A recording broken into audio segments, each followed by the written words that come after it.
Good afternoon, ma'am. Good afternoon, classmates. Today, we will share with you the topic about grading and reporting system of students' performance, establishing grading criteria, determining the weight to be given each assessment and grade computation.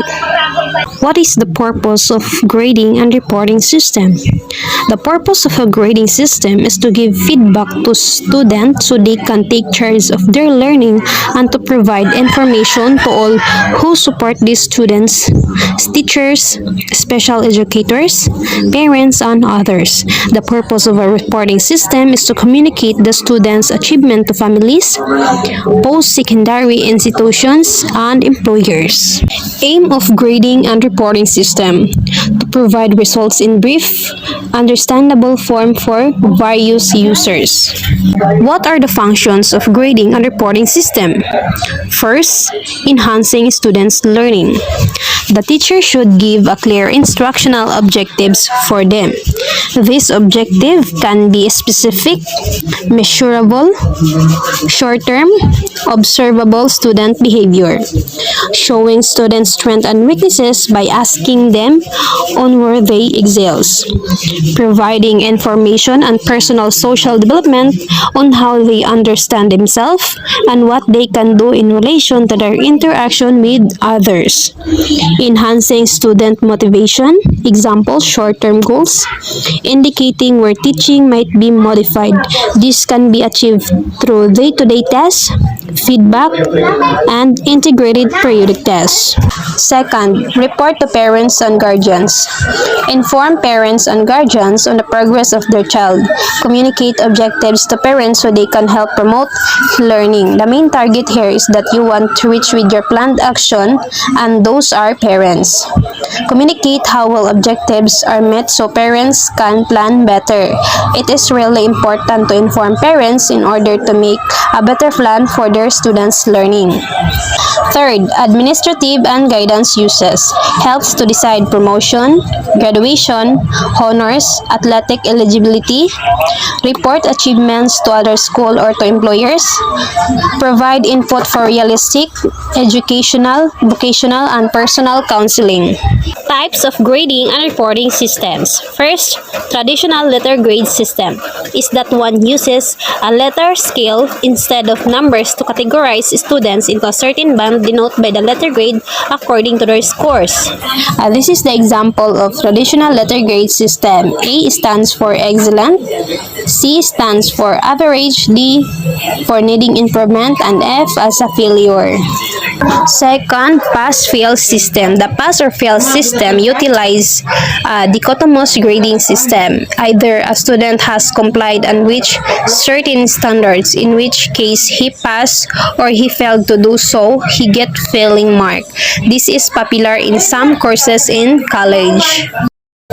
Third, checklist of objective. In this system, the objectives of the course are enumerated. After each objective, the student's level of achievement is indicated through outstanding, very good, good, fair, or poor. Letters to parents and guardians. Letter to parents and guardians are very useful supplement to grades. However, they have a limited value as sole report because they are very time consuming to prepare. The accounts of weaknesses are very often misinterpreted by guardians and parents, and they are characterized neither as systematic nor cumulative. Portfolios. As already explained, a portfolio is a set of purposefully selected works with commentary by students and teachers.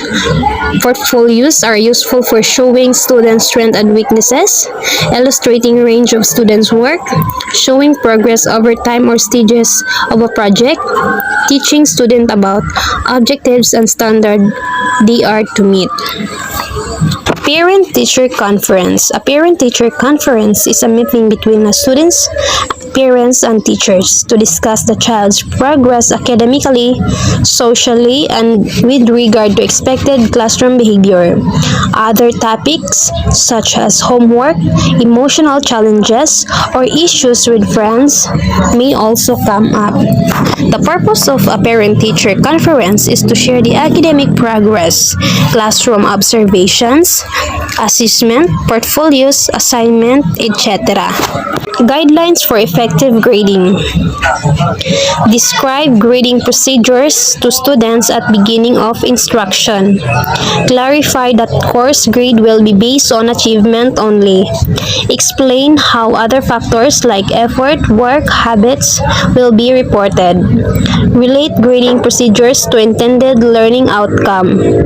Obtain valid evidence like tests for assigning grade. Try to prevent cheating. Return and review all test results as soon as possible. Properly weight the various types of achievement included in the grade. Do not lower an achievement grade for tardiness, weak effort, or misbehavior. Be fair, avoid bias. When in doubt, review the evidence. If still in doubt, give the higher grade. Guidelines for a GOD conference. First, make plans. Review your goals. Organize the information to present. Make a list of points to cover and question to ask. If using portfolios, select and review carefully. Second, start positive and maintain a positive focus. Present students' strong point first. Be helpful to have example of works to show needs. Compare early versus late works to show learning progress. Third, encourage parents to participate and share their ideas. Be willing to listen, be willing to answer questions. Fourth, plan action cooperatively. What step you can each take. Summarize at the end. Fifth, end with a positive comment. Last, use good human relation skills. Now, let's move on to creating grading criteria. The process of grading can be made more effective and consistent by establishing grading criteria. Giving learners these criteria can help them perform better and avoid confusion or disappointment about their grades. The syllabus is a good place to put information. Now, when developing grading criteria, keep the assignment's learning goals in mind. And we have here the following some questions to think about while we create a grading criteria, or how will we create the grading criteria. First is, what's important in the assessment, in the assignment? It is the content, the style, the creativity, precision, the reasoning process, or the end product. Second, will you be giving letter or number grades? For letter grades, should you include pluses and minuses? And how about for number grades? What is the scale in graphs? What do these numbers signify? The third one is, will you use different grading scales for different assignments? Should we use the 3 levels of scales, which are weak, satisfactory, and strong? Now, when grading, you may also consider whether to list the highest possible level of achievement for first or last. And we should also be mindful with our word choice when labeling or rating scales, especially if the grading rubric will be shared with the student.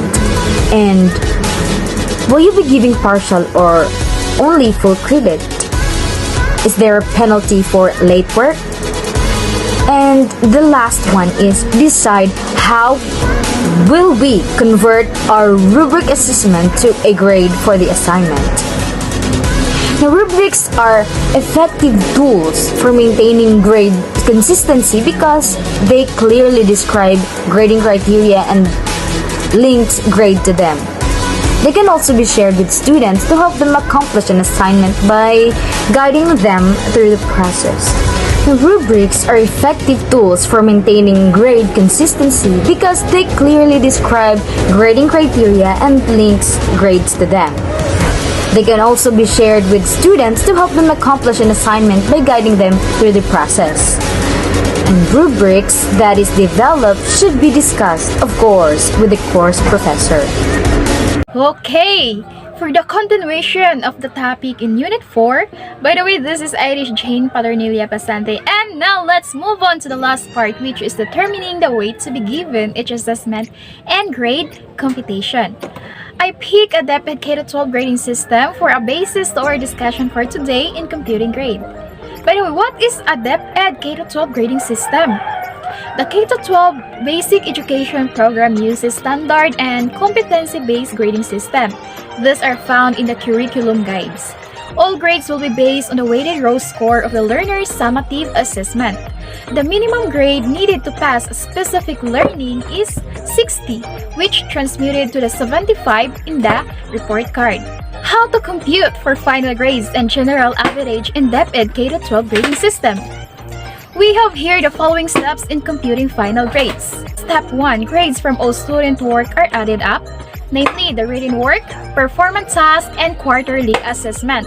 Raw scores from each component have to be converted to a percentage score, and this is to ensure that values are parallel to each other. And step 2. The sum for each component is converted to percentage score. To compute the percentage score or the PS, divide the raw score by the highest possible score, then multiply to the quotient by 100%. Step 3.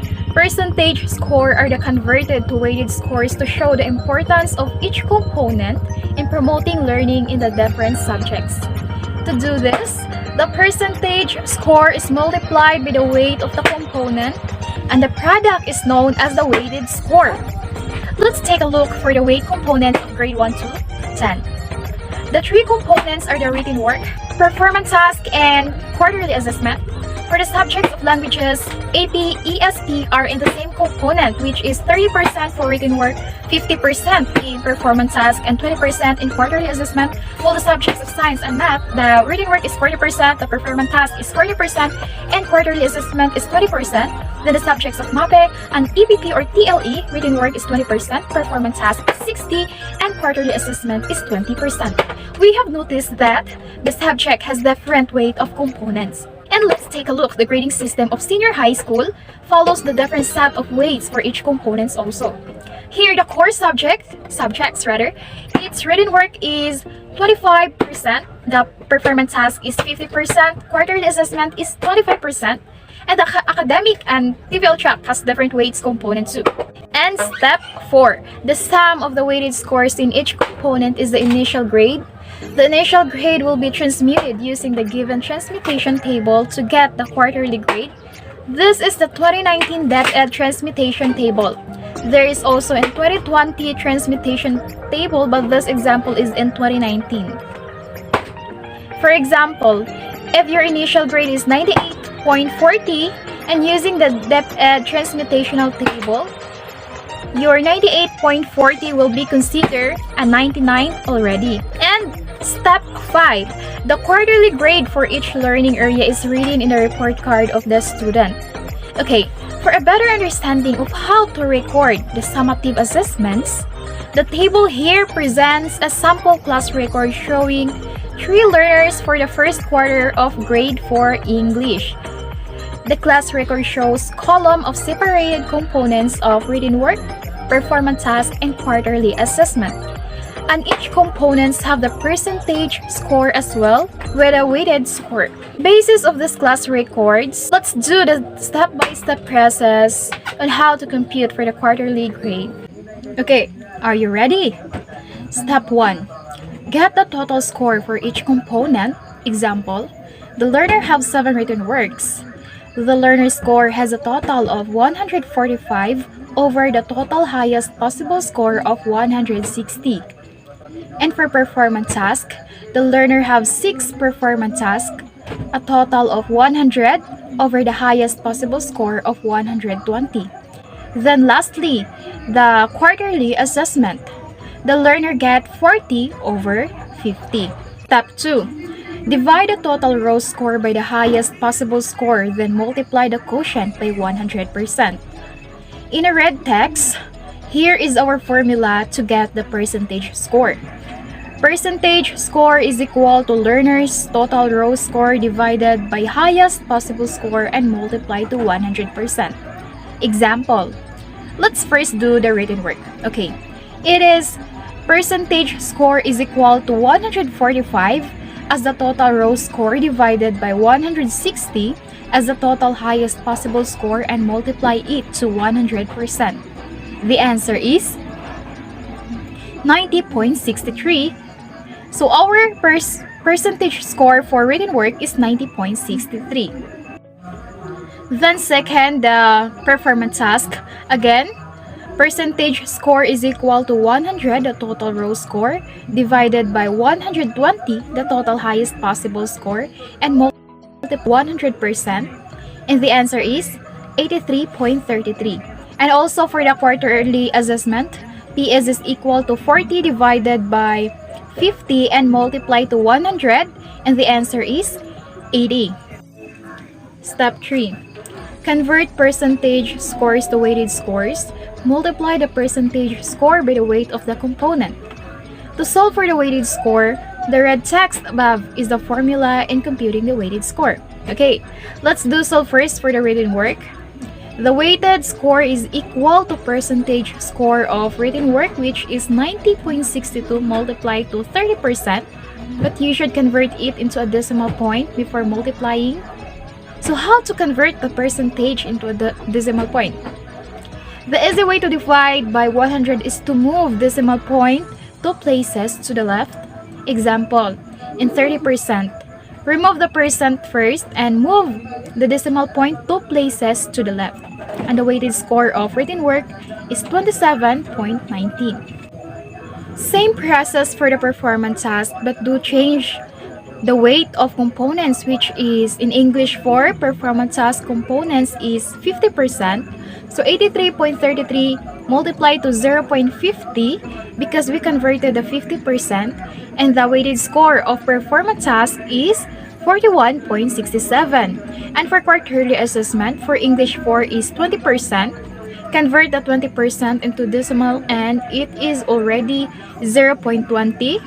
And okay, weighted score is equal to 80 multiplied by 0.20, and the answer is 16. So the weighted score of quarterly assessment is 16.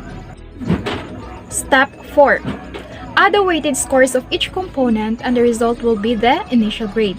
Okay, the components' weighted score are, in the written work is 27.19 plus the performance task is 41.67 and quarterly assessment is 16. Then the total of 84.86. Our initial grade is 84.86. And step 5. Transmute the initial grade using the transmutation table in the DepEd transmutation table. The initial grade is 84.86. The transmuted grade is 90. The quarterly grade of a learner in English 4 in the first quarter is 90, and this is reflected in our report card. How are grades computed at the end of the year? Okay, the formula is final grade by learning area is equal to first quarter plus second quarter plus third quarter plus fourth quarter grade and divide it to 4. For example, final grade by learning area of Filipino subject, 80 for the first quarter plus 89 for the second, 86 for the third, and plus 84 for the fourth quarter, and divide to 4, and it is equal to 85. So the Filipino final grade is 85. How are grades computed at the end of the year? The general average is computed by dividing the sum of all final grades by the total number of learning areas. Each learning areas has equal weight. Let us see for the example. General average is equal to 85 plus 90 plus 83 plus 86 plus 91 plus 90 plus 81 plus 85 as a sum of final grade of all learning areas divided to 8, a total number of learning areas in grade level, and it is equal to 86. The general average is 86. And this is our topic all about. Thank you for listening, everyone, and have a good day.